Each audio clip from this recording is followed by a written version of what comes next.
Before our video begins, make sure you're subscribed because today's story is one you will never forget. This is the journey of a poor Filipino street singer who had nothing but a voice filled with pain, hope, and raw honesty. And somehow, that voice would travel from the dusty sidewalks of Manila all the way to the world's biggest stage, where Simon Cowell himself would sit frozen, unable to look away. What happened in that audition changed everything for the boy who once thought he would spend his entire life singing for coins. And you're about to see why his version of Breakeven became the performance millions still replay. He never imagined that one day, the world would hear him. His name was Jiro, a 19-year-old from Tondo, Manila, one of the most crowded parts of the Philippines.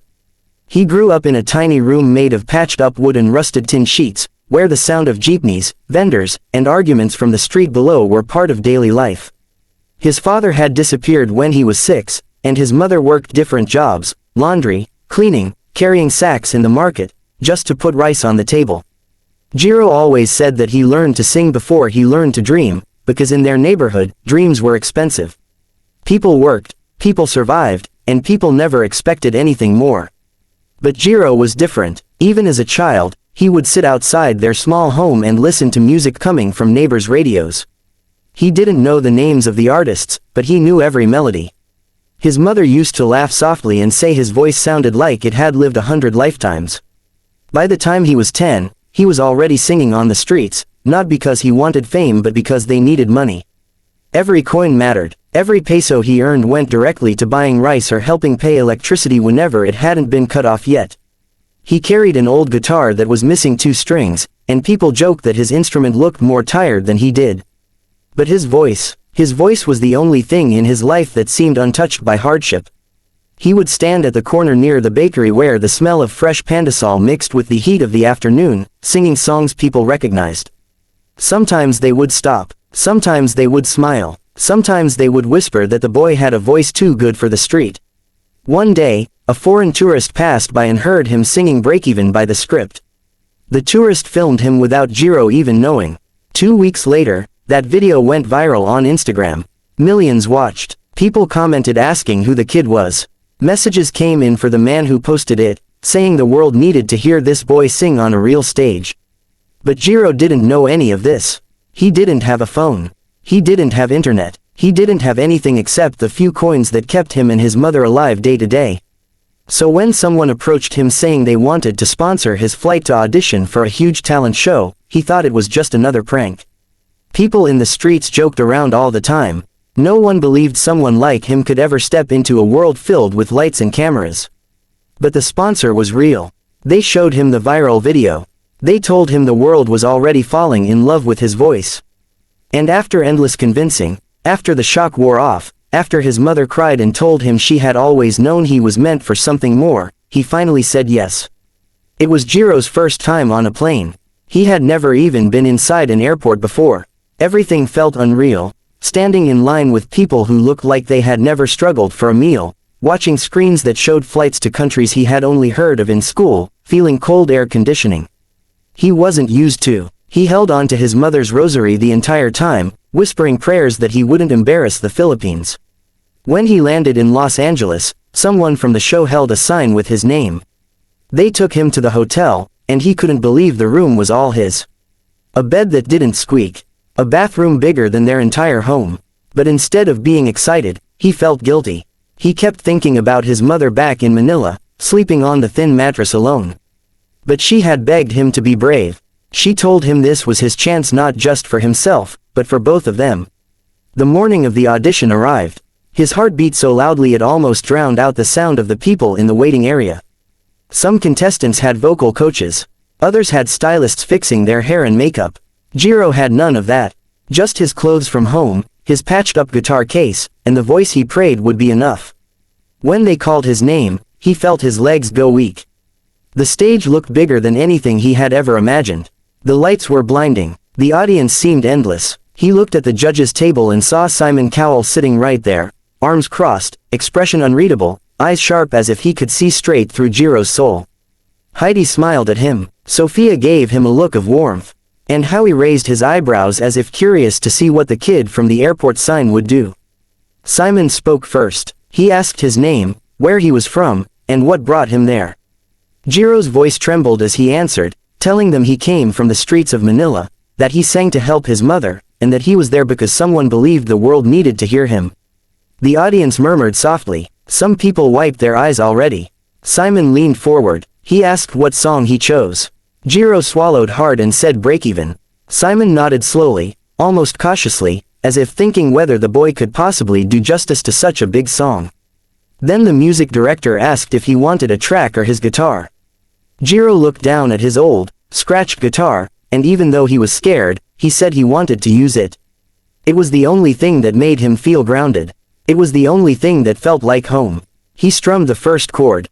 It was slightly off, the missing strings leaving gaps, but he didn't care. He closed his eyes and sang the first line, and everything changed.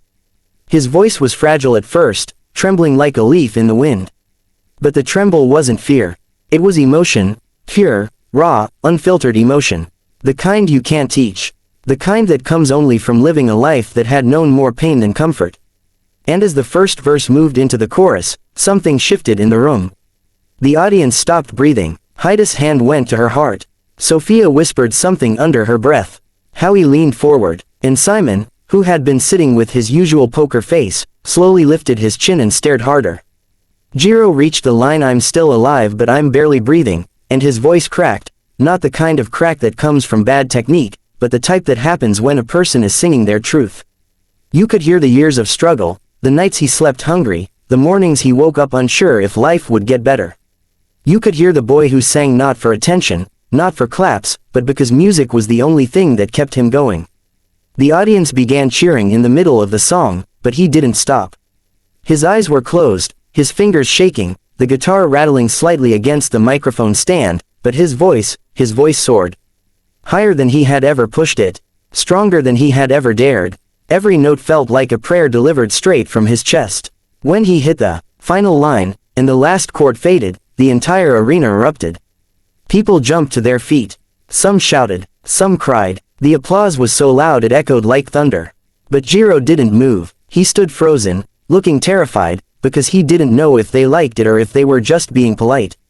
Then he noticed Simon staring at him with eyes that were no longer cold, no longer analyzing, but full of something else, something Jiro had never expected. Simon was touched, truly touched. Simon stood up. The crowd exploded louder. Jiro gasped. Judges' standing ovations were rare, but a standing ovation from Simon Cowell felt unreal, impossible. Simon waited for the audience to settle, then spoke in a low voice that somehow felt more powerful than the loud cheers around them. He told Jiro that every once in a long while, someone walks onto the stage with nothing but a story, a voice, and a heart, and creates magic. He said Jiro didn't just sing Breakeven, he lived it. And the world needed to hear him sing more. Then Simon pressed the golden buzzer. Jiro collapsed to his knees as gold confetti rained down. He covered his face, shaking.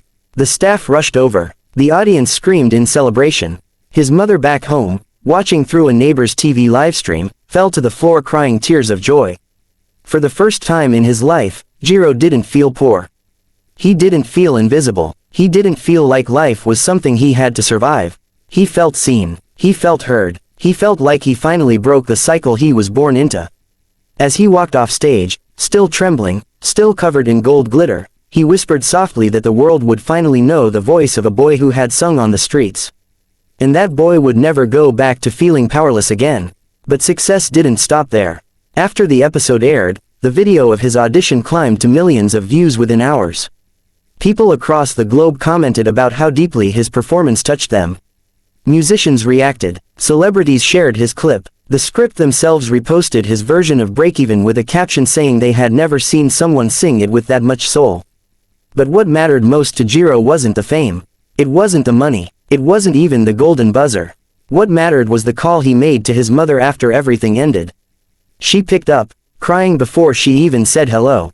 He held the phone close and told her that their life was about to change forever.